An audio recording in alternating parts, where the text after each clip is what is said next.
Now on Newsday TV, Hurricane Melissa is bearing down on Jamaica, threatening to leave catastrophic damage in its wake. Good morning, everyone. I'm Jasmine Anderson. Long Islanders are worried about family and friends in Jamaica as the Category 5 storm inches closer. Melissa already hit Haiti and is expected to make landfall in Jamaica early this afternoon. It could bring up to 40 inches of rain, 13 feet of storm surge, and 160-mile-an-hour winds. And it is going to be something different. The figures we think will be astronomical. Our thoughts are with you. Melissa could become the strongest hurricane to hit Jamaica since record-keeping began nearly 175 years ago. The LIRR is suspending service for some riders next weekend. Track work is scheduled November 8th and 9th between Mineola and Huntington. It will impact other stations and lines. Head to Newsday.com for info on how to get around. First in Newsday, the town of Oyster Bay has cleared a major hurdle to demolish a blighted motel. A state Supreme Court judge struck down attempts to delay the demolition of the Budget Inn motel in Massapequa. The town is interested in acquiring the property. Plans are moving forward to replace a shuttered sports complex in Huntington Station with apartments.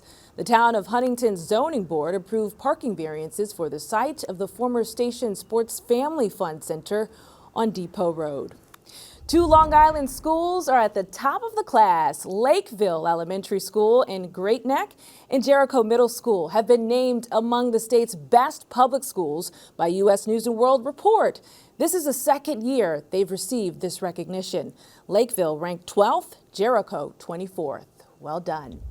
Residents in 2 school districts vote today on multi-million-dollar propositions. The West Hampton Beach District is seeking approval for propositions aimed at safety and infrastructure upgrades. The Long Beach District is asking voters to consider a capital improvement plan. Checking out your Tuesday weather, clouds are moving in ahead of some rainy and windy weather. Highs are in the mid to upper 50s today, and we could feel some strong winds. Windy weather continues into the overnight, along with the possibility of rain. Showers roll in Thursday, but don't rule out rain Wednesday or for Halloween on Friday. So that's for you trick-or-treaters. Right now, it's dry for the weekend and the start of next week. That's a look at your 7-day forecast.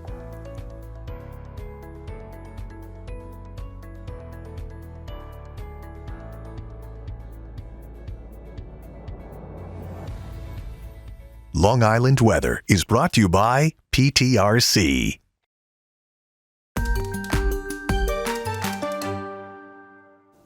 Only a Newsday. Shortly after her son was born, an Islip mom was diagnosed with an aggressive form of breast cancer. She told me how advocating for herself made all the difference. Bye. Bye. Who's leaving, Daddy? The Buska family is busy in their Islip home. Okay, bye. Love you. Have a good day. First-time mom Christina is taking orders for breakfast. Do you want some eggies? And baby Eli knows what he wants.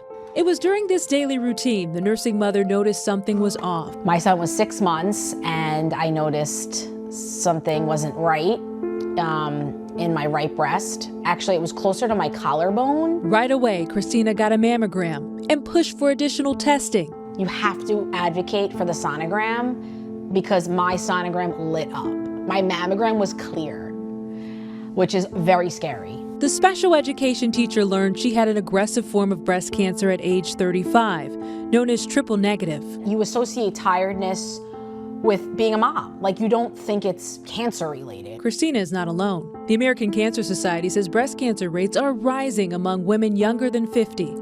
Dr. Ruby Sharma is a medical oncologist who treats breast cancer patients at Northwell Health's Center for Women's Cancer in New Hyde Park. Don't think that you are too young. Don't be afraid if you are pregnant or lactating. Imaging modalities like mammogram, sonogram, they're very safe.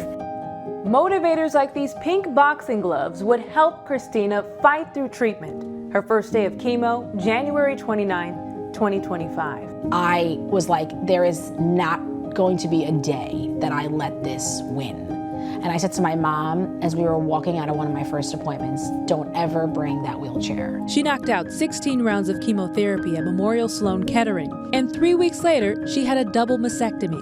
I thrived. I never laid in bed. I would drag myself down here and lay on the couch, lay on the floor and play with him. The support of her family and love for her baby boy got her to the finish line so she could continue her routine. Good night to the moon and the three little stars. Cancer-free.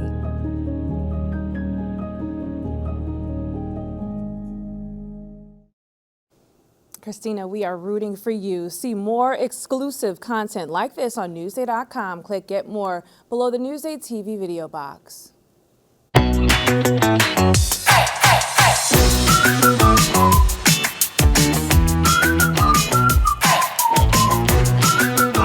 Oh, wait!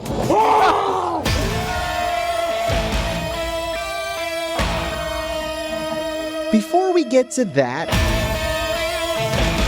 and this, no, you came out of nowhere too, okay? Let's explore some of the jobs behind the Gateway Playhouse's haunted house.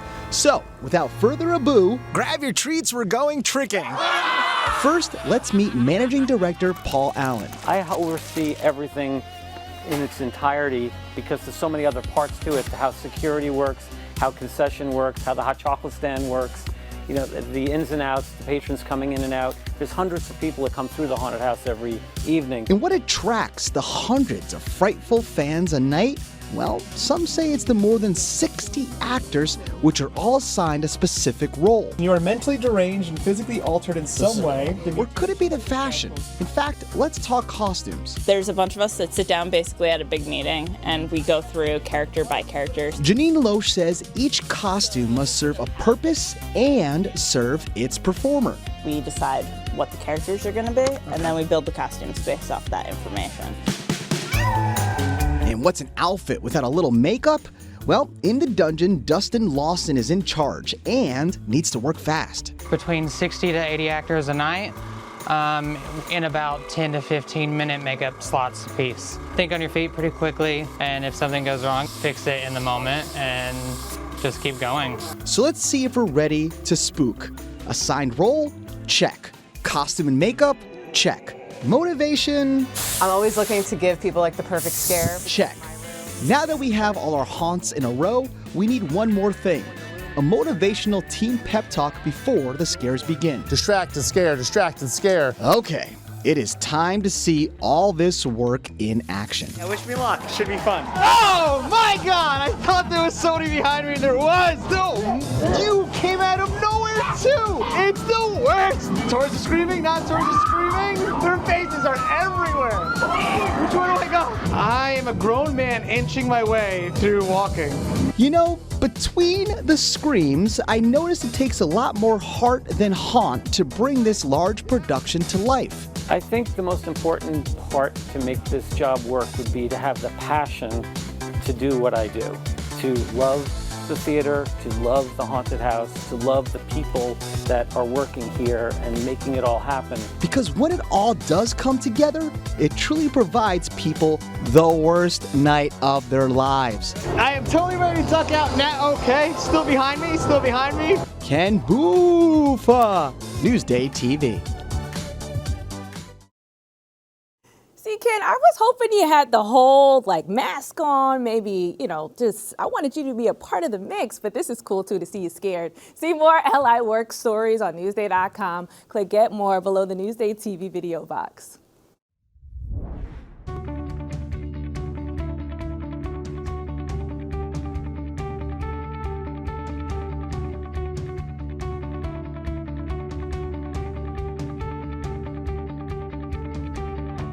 The most dangerous areas to walk or cycle on Long Island are clustered in one village, resulting in multiple injuries and deaths. Newsday investigates what is being done. Dangerous roads, pedestrian danger. Now available at newsday.com/dangerousroads.